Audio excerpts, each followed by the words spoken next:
வளைவு பாலம் கோரிக்கை தொடர்பாக முதலமைச்சரை சந்திக்க ஏற்பாடு செய்ய வேண்டும் என்று அமைச்சர் அனிதா ராதாகிருஷ்ணனிடம் தருவைக்குளம் பகுதி பொதுமக்கள் கோரிக்கை விடுத்துள்ளனர்.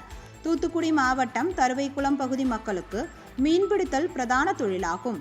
இந்நிலையில் தருவைக்குளம் பகுதியை நாளுக்கு நாள் அதிகரித்து கடல் அரிப்பில் இருந்து பாதுகாக்க தூண்டில் வளைவு அமைக்க வேண்டும் என்பது மீனவ மக்களின் நீண்ட நாள் கோரிக்கையாகும். கடற்கரை நிலப்பரப்பில் கடந்த காலத்தில் 300 மீட்டர் வரை கடல் அரிப்பும் மற்றொரு பகுதியில் மணல் திட்டுகளும் ஏற்பட்டுள்ளதால் விசைப்படகுகளை பயன்படுத்தி தொழில் செய்ய முடியாத நிலை உள்ளதாக அப்பகுதி மீனவர்கள் தெரிவிக்கின்றனர். இந்நிலையில் மீன்வளம், மீனவர் நலன் மற்றும் கால்நடை பராமரிப்புத்துறை அமைச்சர் அனிதா ராதாகிருஷ்ணனை தூத்துக்குடி கணேஷ் நகரில் உள்ள அவரது இல்லத்தில் பெண்கள் உள்பட 300க்கும் மேற்பட்ட மீனவர்கள் சந்தித்தனர். அப்பொழுது தூண்டில் வளைவு பாலம் தொடர்பாக முதலமைச்சரை சந்திக்க ஏற்பாடு செய்ய வேண்டும் என்று அமைச்சரிடம் மீனவர்கள் கேட்டுக்கொண்டனர்.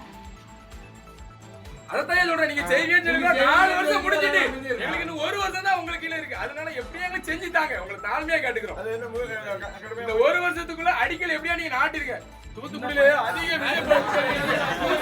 அதிக விசைப்படகுள்ள ஒரு ஏரியானா தருவகுளம் தான். தூத்துக்குடி மாவட்டத்திலே அதிக விசைப்படகுள்ள ஒரு ஏரியானா தருவகுளம் தான். ஆனா இங்க மட்டும் எந்த வசதியுமே கிடையாது, ஒரு அடிப்படை வசதி கூட கிடையாது. நம்ம கடற்கரை சின்ன சின்ன கிராமங்களுக்குலாம் கோடி ஒதுக்கிட்டு ஒரு சின்ன இதை சொல்லாதீங்க. எங்களுக்கு ஏதாவது பெருசா ஒதுக்குங்க. இன்னைக்கு இந்தியாவுக்கே முன்னேறும் நம்ம ஊர் தான். ஆனா எங்க ஊருக்கு மட்டும் எதுவுமே நடக்கல.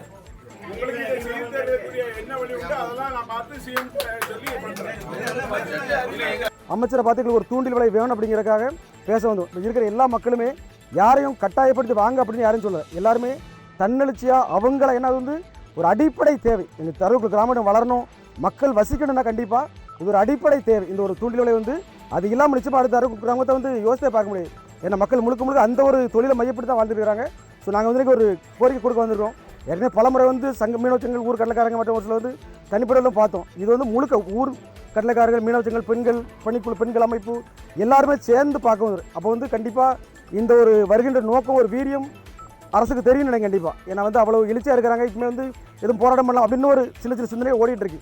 ஆனால் நாங்கள் இன்றைக்கி வந்து அமைச்சர் நல்லா பண்ணுவாங்க, நிச்சயமாக செஞ்சு கொடுப்பாங்கன்னு நம்பிக்கையாக வந்தோம். இன்றைக்கி அமைச்சர் என்ன பண்ணியிருக்காங்கன்னா, நாங்கள் இப்போ வந்து பார்த்துட்டு முதலமைச்சரை பார்க்குறதுக்கு ஒரு வாய்ப்பு கிடையாது, ஒரு 4-5 பேராச்சும் நீங்கள் சந்திக்க வாய்ப்பு வாங்கி கொடுங்க அப்படின்னு கேட்டோம். சார் இப்போ ஒரு கண்டிப்பாக நாங்கள் இந்த ஒரு வாரத்தில் ஒரு நல்ல செய்தி கொடுக்குறோம், கண்டிப்பாக முதலமைச்சரை பார்க்குறதுக்கு ஒரு வாய்ப்பு வாங்கி தார அப்படின்னு சொல்லியிருக்கிறாங்க. அந்த ஒரு நம்பிக்கை கொடுக்குறாங்க. நாங்கள் அதுக்கு அடுத்து மக்கள்கிட்ட பேசிட்டு ஊரெல்லாம் சேர்ந்து பேசி அடுத்த கட்ட முடிவு கண்டிப்பாக தெரிவிப்பாங்க. அமைச்சர் வந்து போராட்டம் நடத்துகிறதா தான் இருந்தோம். ஆனால் அமைச்சர் தருவகுளத்துக்கு மேலே கொஞ்சம் அக்கறை உள்ள நபராக இருக்கிறதுனால அவரை மீண்டும் ஒரு முறை பார்த்துருக்கோம். கண்டிப்பாக செஞ்சு தரேன்னு சொல்லியிருக்காங்க. எனவே இப்போதைக்கு போராட்ட அறிவிப்பு இல்லை.